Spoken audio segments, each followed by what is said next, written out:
La légende parle de la vallée de l'eau vivante. Niché au cœur de cette vallée, le Radium Palace, un hôtel qui connaît son âge d'or dans les années qui suivent son inauguration au début du XXe siècle.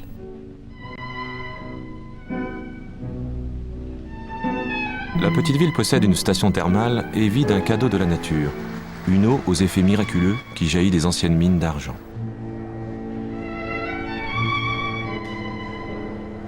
Le début du XXe siècle est l'époque des établissements thermaux. Les cures thermales font alors partie d'une véritable culture et sont l'apanage de la haute société. Le dernier séjour en Bohême de cette dame allemande remonte aux années 20. Elle venait se divertir au thé dansant dans le palais néoclassique caractéristique de la monarchie austro-hongroise.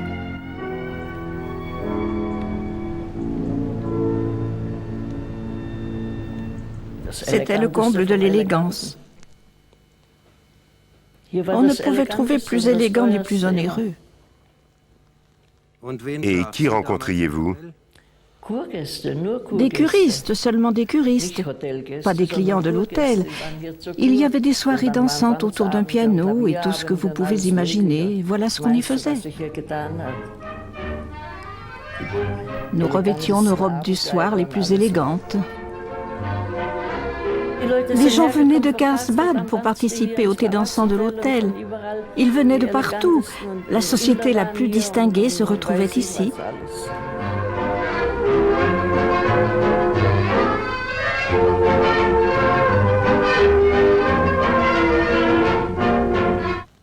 Pourquoi y veniez-vous? Pour les traitements au radium. Ils étaient bénéfiques à beaucoup. Les gens venaient d'Amérique, du monde entier.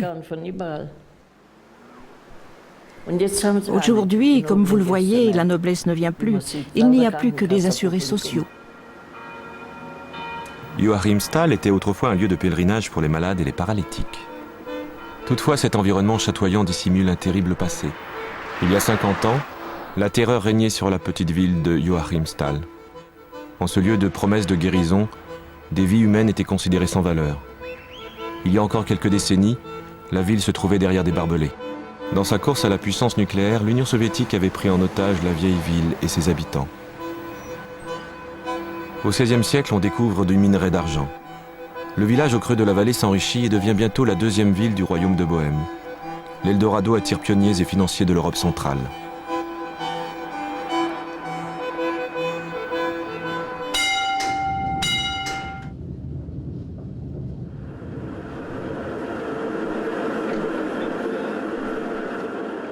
Les mineurs d'alors découvrent les bienfaits de l'eau des anciennes mines d'argent. Comme par miracle, celle-ci guérit leurs maux de tête et leurs douleurs articulaires. Les corps usés des mineurs éprouvent les effets anti-inflammatoires et analgésiques de cette eau.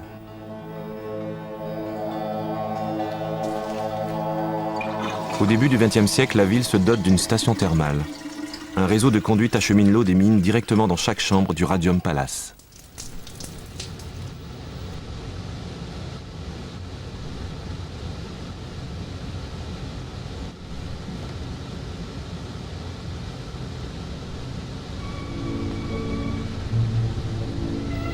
Dans les années 20, le livre d'or de l'hôtel recueille les signatures de toutes les personnalités du moment, du baron Rothschild à Richard Strauss, en passant par Féodor Chaliapin. On est persuadé que l'eau merveilleuse de Joachimsthal guérit tout. La brasserie produit une bière radium, on sert une eau baptisée perle radium, et les dames prennent soin de leur peau avec des cosmétiques radium.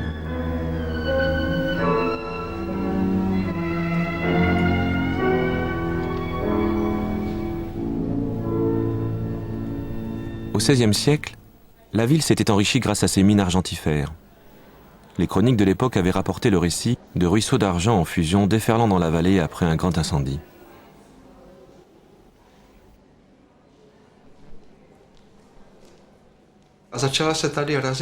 On a commencé à frapper une monnaie qui, par sa teneur en argent, pouvait rivaliser avec le florin. Le mot dollar a en vérité son origine dans l'ancien nom allemand de cette ville, qui s'appelait Tal, c'est-à-dire vallée, car elle se trouve dans une vallée. La monnaie qui a été battue ici, c'est donc appelée thaler. On est passé avec le temps de thaler à dollar. C'est comme ça qu'est né le fameux dollar. Lorsqu'au XVIIe siècle le minerai d'argent se tarit, il ne reste qu'une roche stérile.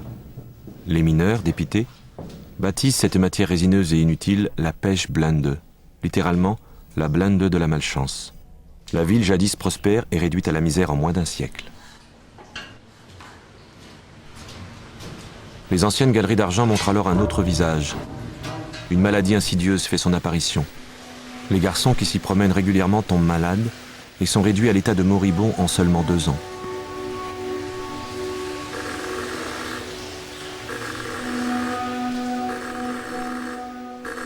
Le mal mystérieux reçoit le nom de maladie de Joachim Stahl. Au tournant du XXe siècle, la physicienne française d'origine polonaise, Marie Curie, découvre dans la pêche blinde de Joachim Stahl un nouvel élément qu'elle baptise radium.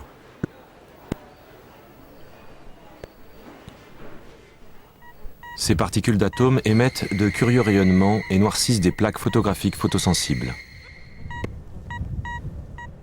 Ces atomes, écrit-elle, sont radioactifs. Elle est persuadée que les rayons de radium sont le remède du futur. C'est l'avènement d'un nouvel âge que l'on appellera plus tard l'ère atomique. Je vivais ici avec mes parents. Je devais avoir 5 ans, j'en ai des souvenirs très vagues. Cependant, je me souviens très bien que ma mère répétait souvent qu'elle était triste de voir sans cesse de jeunes mineurs portés en terre. Ils étaient de toute évidence décédés à cause de l'extraction d'uranium. L'appellation blinde de la malchance décrivait bien le désastre de la maladie de Joachim Stahl. C'était du minerai d'uranium pur. Personne ne se doute encore que la maladie de Joachim Stahl est une conséquence de la radioactivité, qu'elle peut entraîner des cancers du sang, une infirmité et même la mort. Après plusieurs visites à Joachim Stahl, le prix Nobel Marie Curie meurt en 1934 d'une infection inconnue.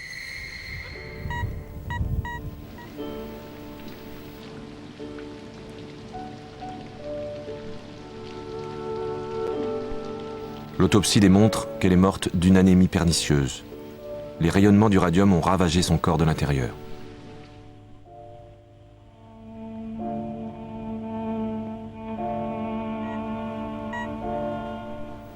Le radium rend malade. Mais le radium guérit aussi et représente pour certains malades le dernier espoir.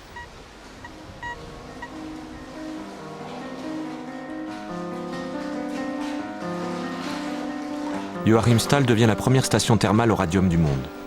Les sources radioactives guérissent les maladies nerveuses et les lésions de la moelle épinière de patients venus de toute l'Europe.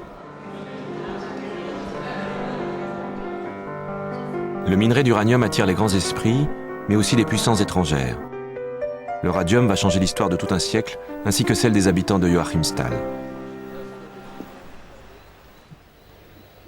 Pour l'instant, c'est encore une petite ville tranquille. Ici vivent surtout des Allemands, mais aussi des Tchèques.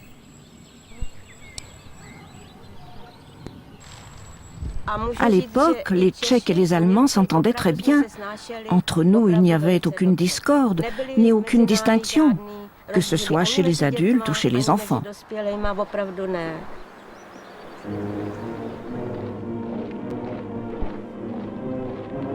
Joachim Stahl ne se trouve qu'à 7 km de la frontière avec la Saxe.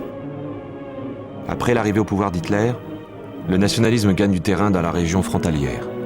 Le Führer et son auxiliaire local, Konrad Henlein, divisent la ville en deux. Un côté allemand, Joachim Stahl, et un côté tchèque, Jáchymov. 2 langues, 2 camps nationalistes. On mobilise les sentiments patriotiques, on attise la haine.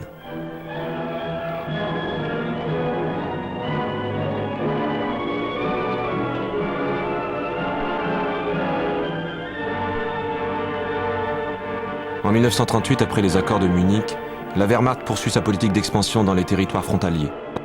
La France et l'Angleterre ferment les yeux. Dorénavant, les fascistes règnent en maître sur Joachim Stahl.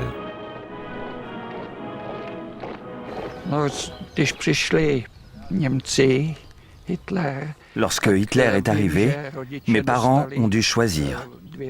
Soit être du côté des Allemands, soit quitter la ville en 48 heures.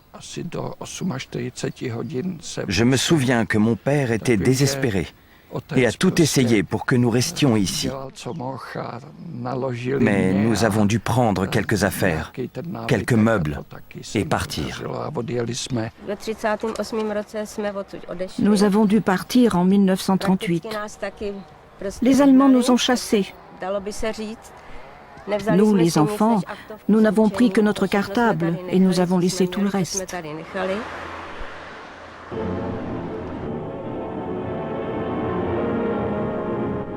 À la veille de la Deuxième Guerre mondiale, le Führer visite les villes de l'Erzgebirge où se trouve Joachimsthal. Une région ainsi qu'une matière première, l'uranium, toutes deux d'importance stratégique, sont tombées entre ses mains. Ces enjeux ne sont guère connus que par les physiciens qui ont dû fuir le Reich.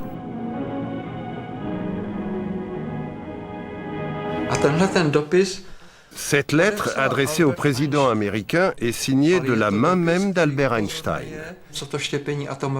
Dans cette lettre, Einstein avertit les États-Unis des conséquences dangereuses de la fission nucléaire de l'uranium. Le savant évoque le danger de construire des armes extrêmement puissantes à partir de l'uranium. Il mentionne nommément la ville de Joachimsthal. Le scientifique émigré prévient que l'Allemagne nazie pourrait utiliser les gigantesques gisements d'uranium pour mettre au point des armes atomiques. Immédiatement après l'occupation du territoire des Sudètes, le commerce international de notre uranium a été interdit. C'est là que nous avons pris conscience du danger. Le président Roosevelt est averti. De crainte que l'Allemagne nazie ne développe la première bombe nucléaire, les États-Unis lancent un programme de grande ampleur. À partir de 1942, 4000 physiciens et chimistes travaillent dans le plus grand secret au développement de la première arme nucléaire.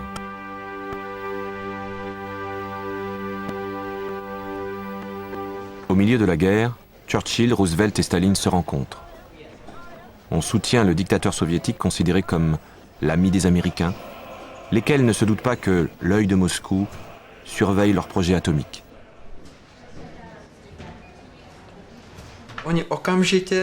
Juste après l'occupation de la région, les Allemands ont interdit la vente d'uranium. Pendant toute la guerre, les avions alliés ont régulièrement photographié l'ensemble de la région de l'Erzgebirge. On ne pouvait pas cacher l'extraction d'uranium.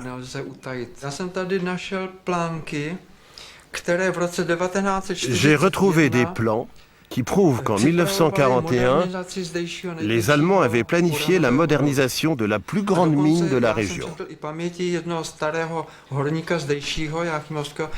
Et d'après les souvenirs d'un vieux mineur de Joachimsthal, on parlait à l'époque d'une augmentation notable de l'extraction d'uranium.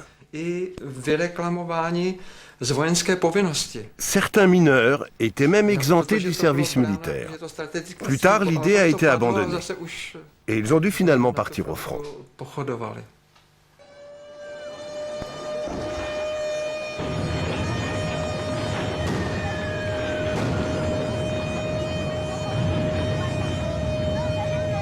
L'armée de Hitler accumule les victoires à travers toute l'Europe. Les succès militaires rendent inutiles des investissements lourds dans de nouvelles armes de destruction massive.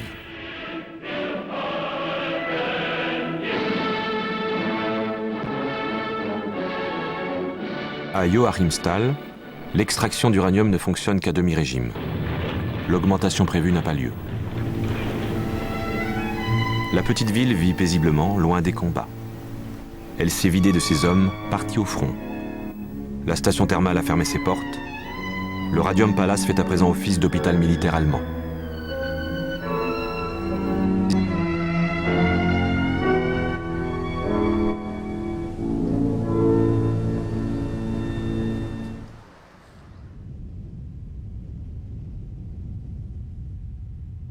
Hiver 42-43.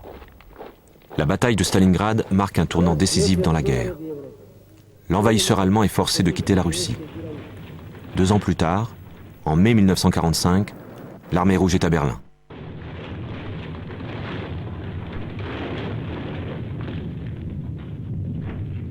À Moscou, on fête la victoire. Les Américains ont conclu qu'aucune arme nucléaire n'a été développée pour le compte de Hitler. Aux États-Unis, au contraire, on touche au but. Staline est forcé d'agir. L'explosion de la première bombe atomique au début de l'été 1945 fait des États-Unis la nation la plus puissante au monde. Août 1945. Rencontre des vainqueurs à la conférence de Potsdam. Avec la bombe atomique, le nouveau président américain Harry Truman pense avoir une longueur d'avance. Mais c'est compté sans les espions de Staline.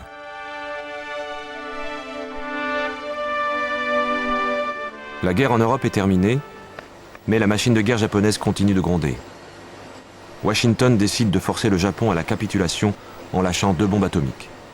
La première porte le doux nom de Little Boy, petit garçon. Les bombes sont larguées en août 1945 sur Hiroshima et Nagasaki. Le radium s'est mué en source de destruction et de souffrance humaine.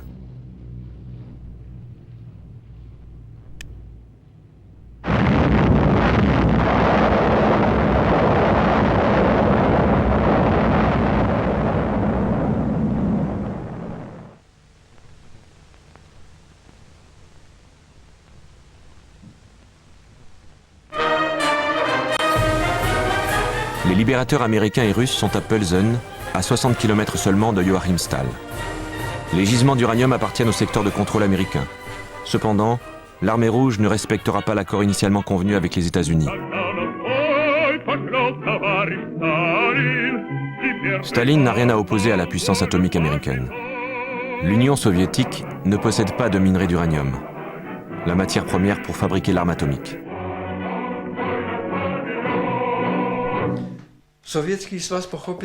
Joseph Staline, le chef de l'Union soviétique, se considérait comme le vainqueur et a donc été très effrayé lorsqu'un autre pays a montré dans le Pacifique qu'il était plus fort que lui. Au mois de septembre 1945, une troupe d'une 60aine de soldats russes a débarqué dans la ville. Ils ont occupé toutes les mines d'uranium et se sont mis à contrôler qui entrait et sortait. Le gouvernement tchèque et les militaires russes sont entrés en conflit. Finalement, les 2 gouvernements ont signé un accord secret. À Joachimsthal, personne n'était au courant de ce pacte qui prévoyait l'extraction de l'uranium pour le compte exclusif de l'Union soviétique. Il ne s'agissait en aucun cas d'un usage pacifique de l'énergie nucléaire, mais bel et bien du développement d'une bombe atomique. C'est à la fin de la guerre que les habitants de la ville apprennent par hasard l'existence d'un hôpital militaire au Radium Palace. Allégresse pour les uns, épouvante pour les autres. La plupart des germanophones sont chassés. Une poignée reste, qui sera bientôt utilisée comme personnel qualifié dans les mines d'uranium.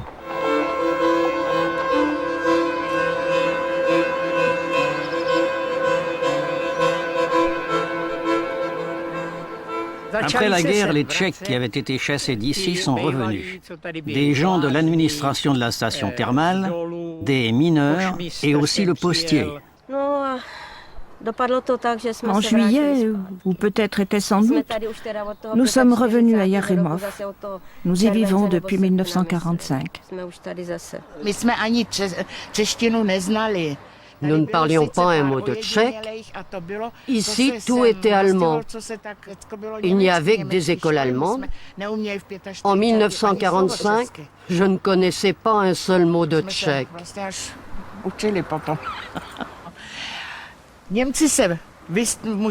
Les Allemands ont dû partir et à leur place, on a installé des Tchèques. Cependant, on a gardé quelques Allemands, notamment des mineurs. L'extraction d'uranium dans les mines de Joachimsthal a vraiment pris son essor après 1945. Très vite, elle a tourné à plein régime. Les mines d'uranium transforment la petite ville endormie en un Eldorado. Les Russes ont besoin d'uranium, de beaucoup d'uranium. Le gouvernement tchèque attire la main-d'œuvre en promettant une ferme, un terrain et un salaire élevé. La petite ville voit le nombre de ses habitants multiplié par 6.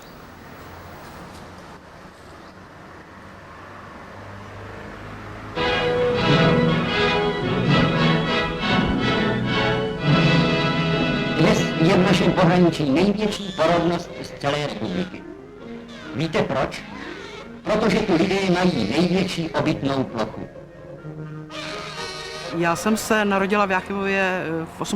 Je suis née à Joachimsthal en 1948. J'étais l'un des 3 enfants nés au mois de février.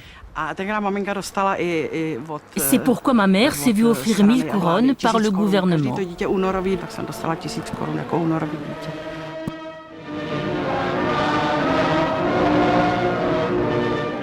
En février 1948, les communistes arrivent au pouvoir à Prague et établissent un gouvernement inféodé à Staline.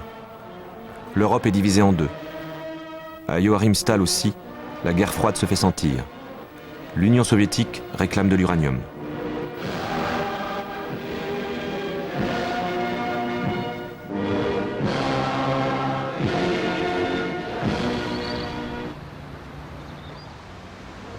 La soif d'uranium prend toute la ville en otage. Les établissements thermaux hébergent désormais la police secrète, les conseillers soviétiques et les troupes de sécurité. Un nouveau régime se met en place. Un ingénieur en chef disparaît dans les geôles pendant plusieurs mois. Un autre se suicide. Le directeur de la Société des mines est condamné à la détention à perpétuité.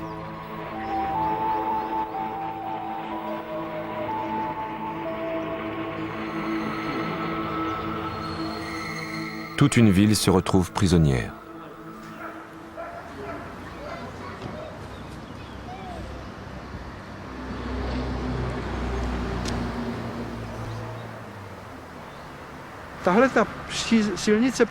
Déjà du temps de l'empereur autrichien, cette rue était l'artère principale de la ville.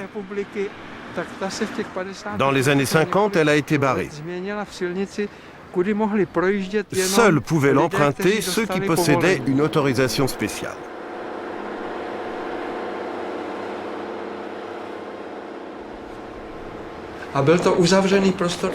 La ville était une zone interdite. On n'avait pas le droit de prendre des photos, même privées, car il y avait toujours quelqu'un avec une mitraillette qui vous menaçait.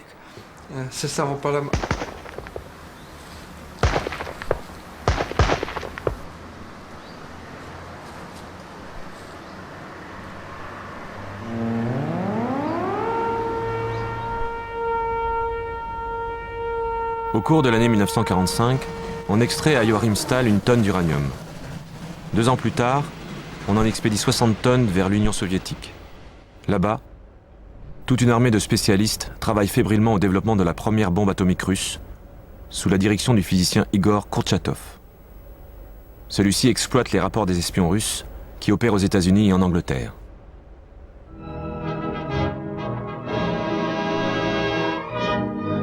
Kurchatov réclame des quantités croissantes du meilleur uranium au monde. Alors que la population souffre de la faim, les trains expédieront de Joachimsthal pour une valeur de plus de 1 milliard de dollars du précieux minerai. En retour, l'Union soviétique envoie des avions militaires, des tanks et des canons usagés.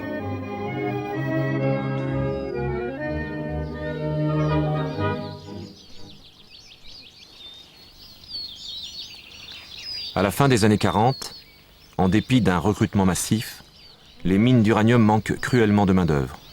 Les conseillers russes s'impatientent. Staline veut installer 54 000 familles russes. Le gouvernement tchèque est dans l'embarras. La solution qu'il trouve pour se tirer d'affaire scellera le sort de milliers de dissidents. Je dessine le puits de la mine où j'ai travaillé durant 4 ans comme prisonnier politique. Il a été démoli, mais il est profondément ancré dans ma mémoire. Je veux fixer son image sur le papier.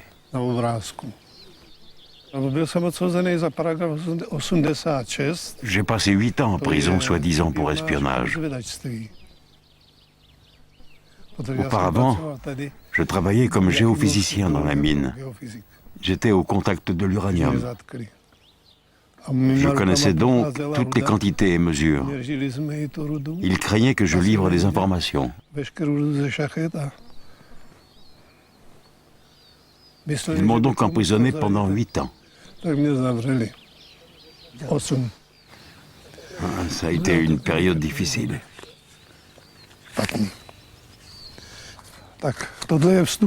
Voici le portail d'entrée du camp central.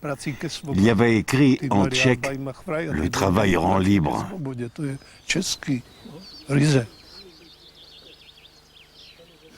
Ici, ce sont les détenus du camp En Marche pour la mine.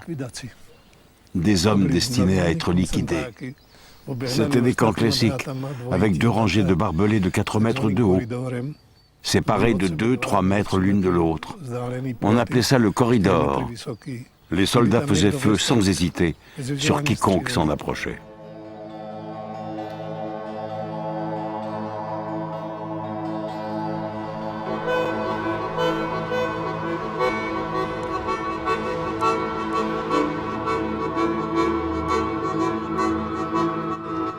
Unité, égalité et même justice, tels sont les noms donnés aux mines d'uranium. Les montagnes autour de la vieille ville ont été déboisées pour faire place à 15 camps de rééducation qui accueilleront 16 000 prisonniers politiques.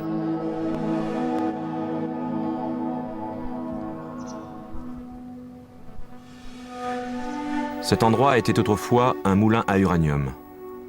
Les détenus l'avaient baptisé la Tour de la Mort, car ils y étaient exposés aux dangereux rayonnements sans protection aucune. Cette tour a coûté la vie à nombre d'entre eux.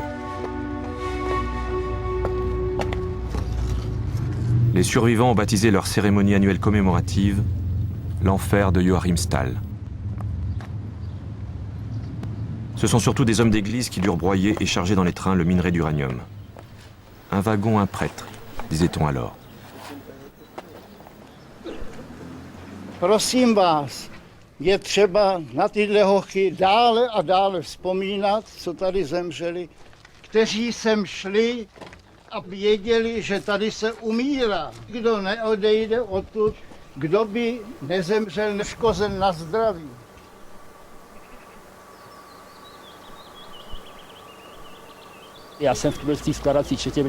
J'ai trimé dans cette tour de la mort avec les autres détenus. Nous étions 300 esclaves divisés en 2 groupes.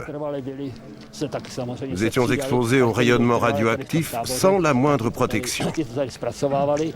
Je me souviens d'un sculpteur originaire d'Iglao qui a attrapé un cancer du poumon. On l'a évacué car la direction du camp ne voulait pas que l'on voie des détenus mourir sur place.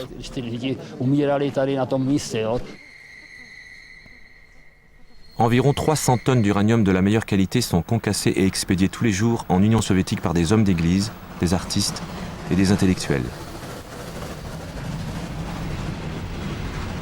Là-bas, il tarde à l'armée de chercheurs et d'espions de Kourtchatov d'atteindre le but.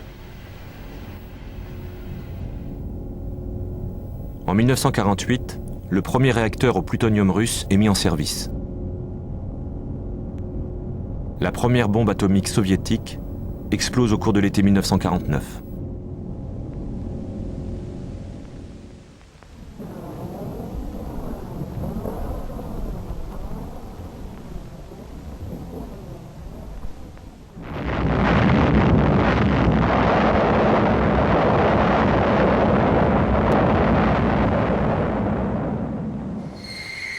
Dans la steppe du Kazakhstan, humains et animaux sont exposés au rayonnement. La course aux armements des grandes puissances peut entrer dans sa deuxième phase. Hovoří prezident republiky Klement Gottwald. Drazí spoluobčané, soudružky a soudruzi. Mír nelze vyprosit, mír nutno vybojovat. Ano, pod vedením nejmoudřejšího člověka dneška, Stalina, lze ubránit světový mír a pokojný rozkvět naší vlasti, lze skrušit válečné štváče.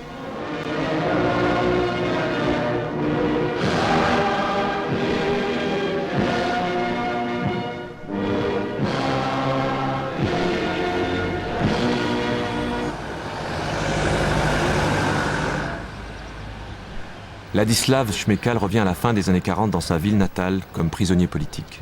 À l'époque, on atterrit vite en prison pour trahison ou bien encore pour sabotage du combat pour la paix. Ladislav Šmekal s'y fait baptiser clandestinement comme témoin de Jéhovah. Le courage de ces pacifistes radicaux qui, opposés à la course aux armements et à la guerre froide, refusent de prendre les armes, le fascine.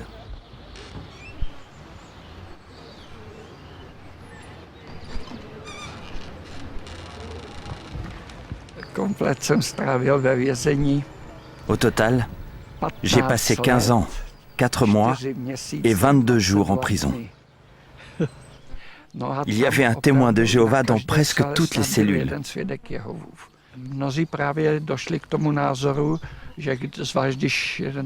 Nous avons refusé de signer un papier pour travailler dans une entreprise prétendue importante pour la défense de la patrie.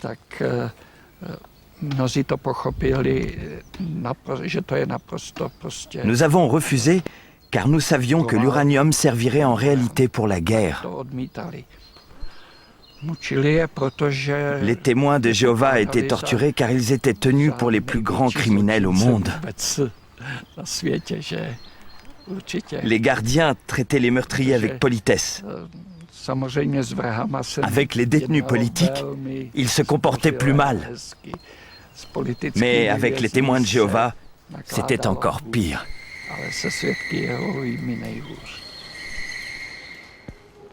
Před Senátem státního soudu v Praze probíhalo přelíčení s 10člennou skupinou řádových kněží obžalovaných z nejtěžších zločinů proti republice.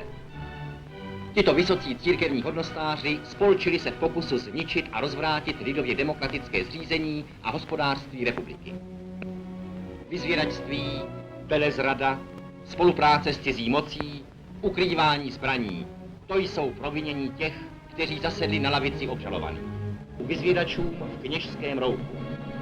Proti lidu pracovali a právem byli odsouzeni. A můžeme ti sloužit.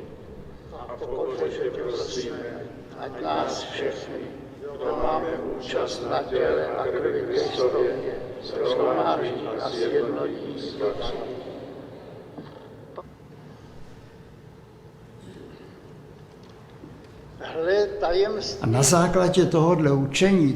Nous, prêtres, avons été assassinés en raison de notre serment, de notre foi. Les ecclésiastiques ont été chassés de leur paroisse et internés dans des camps de travail. C'était épouvantable. Moi-même, j'ai dû travailler 7 ans dans l'uranium. Je connais beaucoup de prêtres qui sont tombés gravement malades et sont morts des suites de leur travail dans les galeries d'uranium. Il y avait des chambres de torture, c'était incroyable. Il y avait un groupe de femmes vêtues de blanc. On aurait dit des infirmières. Mais leur mission était de torturer. Ces femmes utilisaient notamment des électrochocs.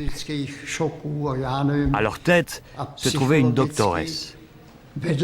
On en oubliait nos noms. Lorsqu'elles sont venues me chercher la deuxième fois, mes genoux se sont mis à trembler rien qu'à leur vue.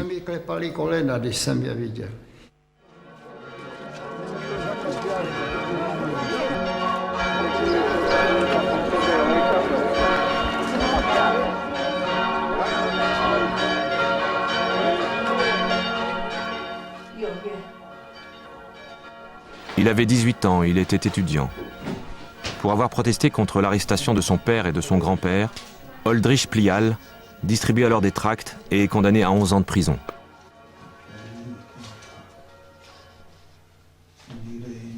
Ces derniers sont déjà internés au camp de Joachimsthal. Les petits paysans n'ont pas voulu accepter sans résistance la collectivisation forcée du village.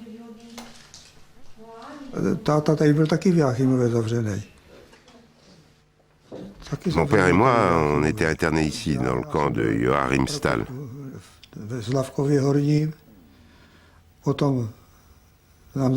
Alors on m'a d'abord envoyé 21 jours en rééducation, au puits baptisé Prokop, parce que j'aurais essayé de m'évader. Un détenu m'avait accusé à tort. Je me suis retrouvé dans le baraquement en béton.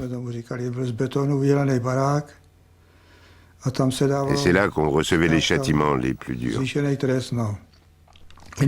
recevais une demi-portion de repas, tous les 3 jours seulement. J'étais enfermé jour et nuit, en sous-vêtements dans ce qu'on avait baptisé le palace de glace. Au bout de 21 jours, mon co-détenu ne m'a pas reconnu, tellement j'étais décharné. Les 11 étudiants qui avaient été condamnés avec moi sont tous morts, parce qu'ils devaient constamment garder leurs vêtements radioactifs.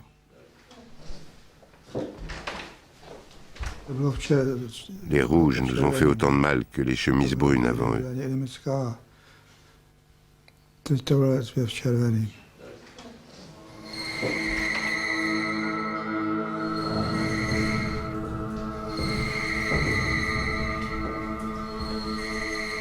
Cette mine d'uranium est la plus ancienne du monde. Son eau guérissait les malades depuis des décennies. Dans les années 50, elle devient l'antichambre de la mort des prisonniers politiques. Image de l'enfer. Le minerai d'uranium est extrait à 600 mètres de profondeur. Environ 10 000 détenus creusent 1100 km de galeries dans les falaises et s'exposent sans protection aux rayons gamma.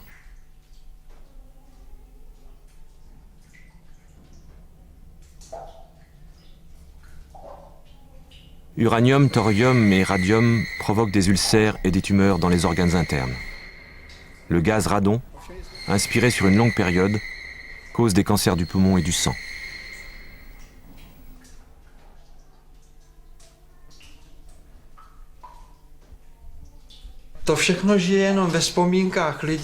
Tout ça, c'est encore très présent dans la mémoire des prisonniers.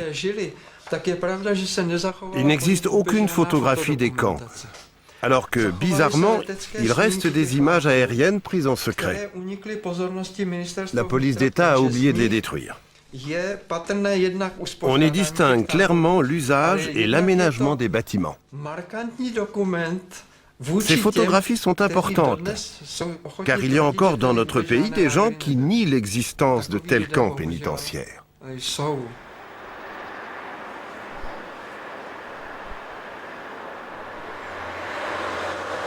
Joachimsthal possède un domaine skiable. Déjà du temps de l'empereur, c'était une station de ski appréciée. Il ne faut que 3 heures de voiture depuis Berlin pour se retrouver sur les pistes de la petite ville. Les touristes allemands ne connaissent rien du passé de ces forêts et de ces chalets.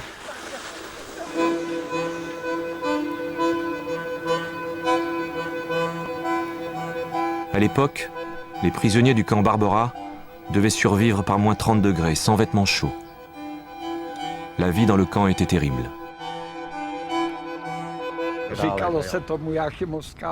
Nous appelions ça la polka de Joachimsthal. Nous faisions ça pour ne pas avoir les pieds gelés. C'est le mouvement instinctif d'une personne qui se retrouve par moins 32 degrés sans vêtements. Quand il gelait, nous trottinions toujours ainsi. Nous appelions ça la polka de Joachimsthal. Il ne reste plus que 2 bâtiments de ce camp. Ils sont tels qu'ils étaient à l'époque, sauf qu'on les a un peu retapés. On a transformé l'un en hôtel, l'autre en restaurant. De l'autre côté est demeurée la maison du commandant du camp.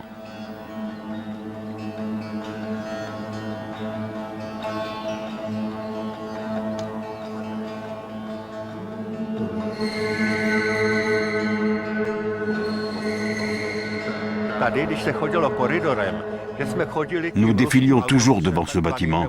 Nous faisions ce qu'ils appelaient l'autobus russe.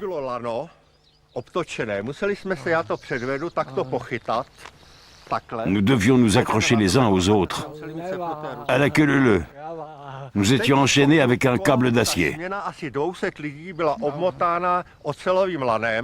C'est ainsi que 200 hommes se traînaient péniblement à la vitesse d'un escargot jusqu'au puits de la mine et revenaient au camp après le travail, comme un fagot d'hommes.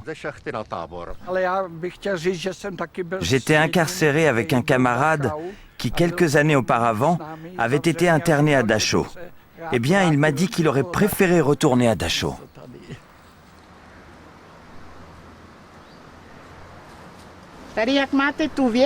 Le camp se trouvait juste en face.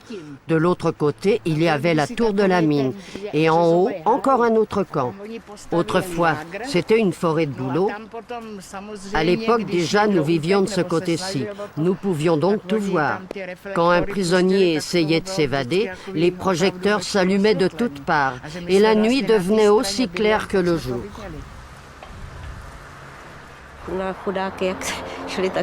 J'observais les pauvres bougres avec mes jumelles. Je savais que c'étaient des prisonniers, mais j'ignorais de quel genre. À vrai dire, je ne sais pas trop ce que je pensais d'eux. Il y avait aussi un mirador en haut.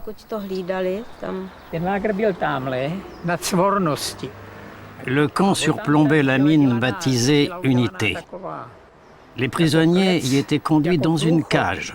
Je ne sais plus s'il y avait des barbelés. Nous n'avions pas le droit de nous en approcher. Les prisonniers me faisaient pitié.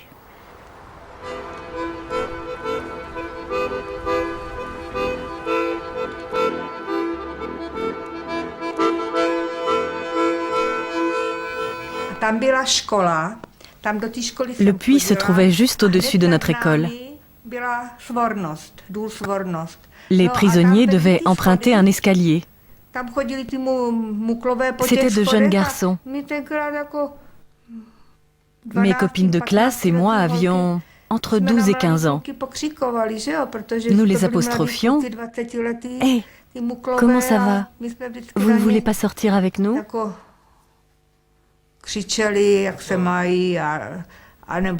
Évidemment, ils n'avaient pas le droit de nous parler. Nous savions que ces jeunes garçons étaient des prisonniers.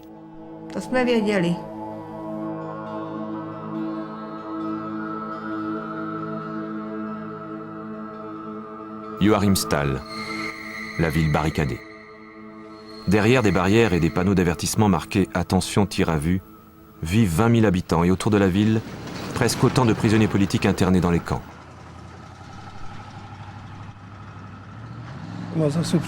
Quand nous traversions la ville à bord du car, celui-ci portait l'inscription « Voyage d'entreprise ».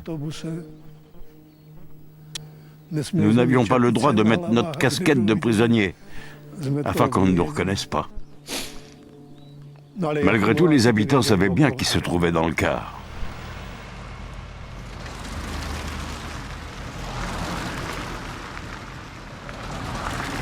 Je me souviens de ces cars. Il y avait des gens assis sur les banquettes un par un. C'est mon seul souvenir de cette époque.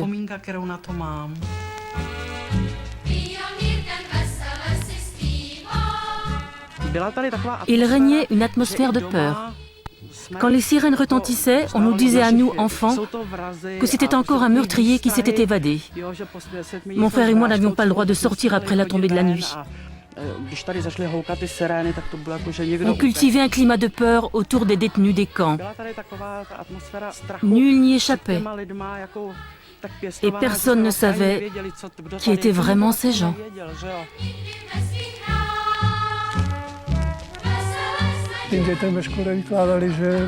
En classe, on racontait aux enfants que nous étions des criminels. La maîtresse mettait au coin des enfants, en leur disant que leur père était emprisonné parce que c'étaient des meurtriers. À la fin des années 40, le recrutement de main-d'œuvre attire des apatrides de toute la République. Les équipes de travailleurs sont achetées avec des privilèges. La politique ne les intéresse guère. Ils préfèrent fermer les yeux.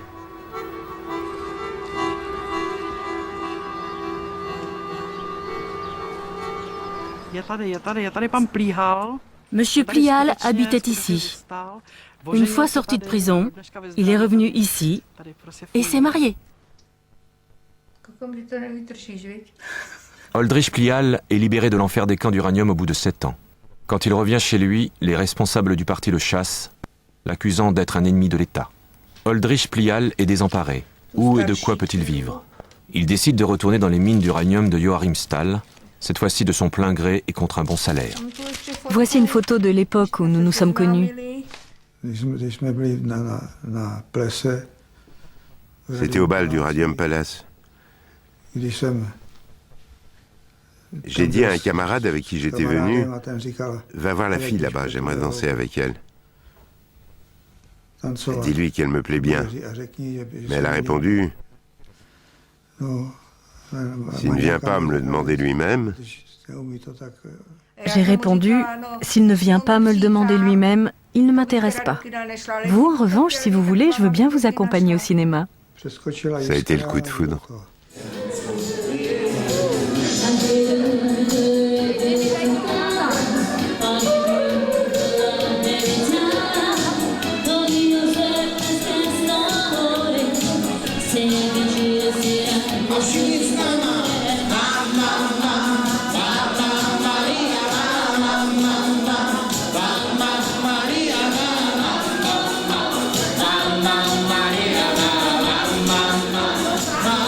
Joachimsthal, la ville interdite. Quand, dans les années 60, le minerai d'uranium est presque épuisé, on rase les baraques du camp. Des bulldozers viennent effacer les traces du régime de terreur. Un pan embarrassant de l'histoire est ainsi gommé.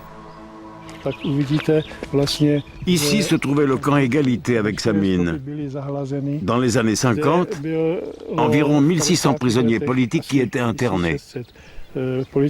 Comme on le voit, toutes les traces du camp ont disparu. Aujourd'hui, l'herbe a tout recouvert. Des 15 camps, c'était le dernier restant, et il a été rasé en 1961.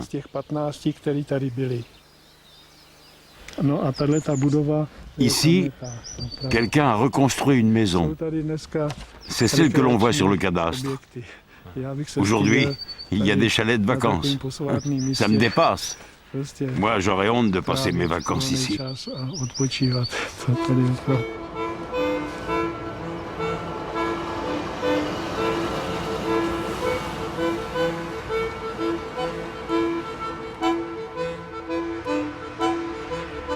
La ville vit des curistes et des amoureux du ski et de la montagne.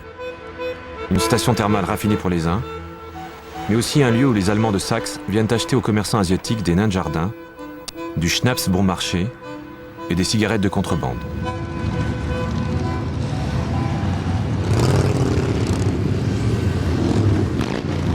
Liba Rudolfova, la fille du pâtissier, a ouvert Barbora, le club des mineurs. Dans cette ancienne mine aménagée en musée, elle veut transmettre aux écoliers et aux touristes 500 ans de petite et grande histoire.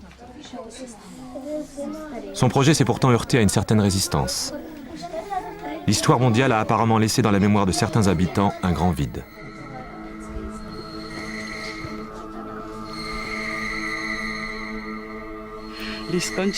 L'extraction d'uranium à Joachimsthal a pris fin vers en gros 1962. Des bulldozers ont tout rasé. Nous nous trouvons sur un lieu qui ne rappelle en rien le régime des camps. Le talus derrière moi était autrefois recouvert de buissons. Ils avaient comblé les galeries. Nous avons dû déblayer 22 mètres de pierres et de gravats pour parvenir à l'entrée de la mine. Il ne restait aucune trace des camps. Rien du tout.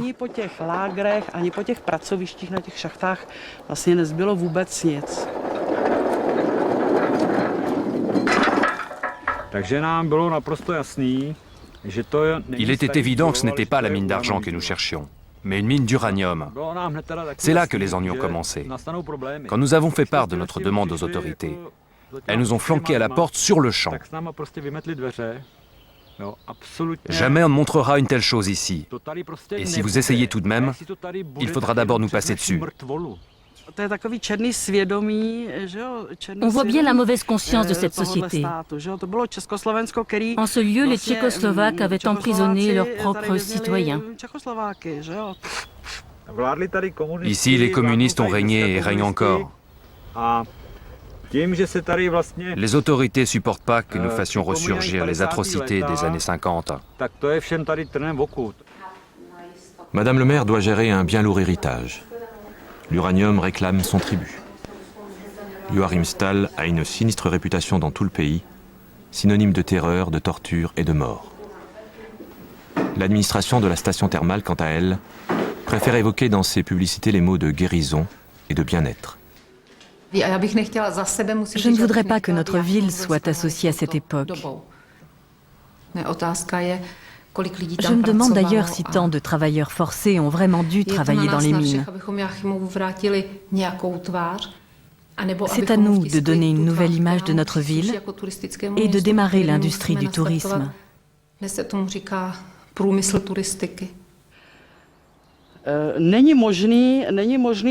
Il est impossible de nier cette époque. Ce lieu incarne la mauvaise conscience de notre pays. On ne peut pas omettre ce pan de l'histoire. Les années 50 étaient synonymes de survie derrière les barbelés à l'ombre des miradors. Et ça, je ne peux l'épargner à personne. Ici, au-dessus du portail du camp, était inscrit « Le travail rend libre ». Je sais que cela rappelle les nazis, mais c'était vraiment écrit. Les anciens détenus s'en souviennent. Nous allons d'ailleurs remettre cette inscription sur le portail du musée, comme les anciens se la rappellent. Il nous est impossible de taire cette époque.